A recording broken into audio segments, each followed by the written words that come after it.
Constable തള്ളിക്കോളൂ. ഓസ്ട്രേലിയന്ന് എന്റെ മുടി അടിപൊളിയാന്ന് പറഞ്ഞിട്ട് ഒരു പെൺകുട്ടി, ക്രിസ്ത്യാനി പെൺകുട്ടി എനിക്ക് മെസ്സേജ് അയച്ചു.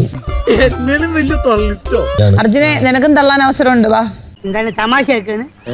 അല്ല തമാശയാക്കാണ്. ഇവിടെ ഗബ്രി തള്ളി തുടങ്ങി. ആ ഫ്ലോ അങ്ങ് പോയി. ജാസ്മിനെ കാണാൻ എന്ത് ഭംഗി, ഇത്രയും വലിയ തള്ളു ഞാൻ ഇവിടെ വന്നിട്ട് പറഞ്ഞിട്ടുണ്ടാവില്ല. കാര്യമായിട്ട് ജീവിതത്തിൽ ഒരു കഥ പറഞ്ഞു കഴിഞ്ഞാൽ അത് തള്ളെന്ന് പറഞ്ഞിട്ടുണ്ടെങ്കിൽ നമുക്ക് കേട്ടോണ്ടിരിക്കാൻ സോറി കുറെ ഇംഗ്ലീഷ് വാക്കുകൾ എടുത്ത് അണ്ണാക്കിൽ വെച്ചിട്ട് തോന്നുമ്പോ തുപ്പ്. അത്ര കഷ്ടപ്പെട്ടവന്റെ മെമ്മറിയിൽ അവനുള്ള കാര്യം പറയുമ്പോ കളിയാക്കാൻ മാത്രം അറിയാവുന്ന പൂവർ ഇന്ത്യൻസ്. തള്ളാനാണെങ്കിൽ ഇതിനേക്കാളും മറ്റേ വാരണായിരം പോലത്തെ കഥ ഉണ്ടാക്കി പറയാൻ എനിക്കറിയാം. എന്റെ അബദ്ധം കൊണ്ട് ഞാൻ പറഞ്ഞു പോയതാണ്, ശനി. മാപ്പൊന്നും പറയണ്ട, പൊക്കോ.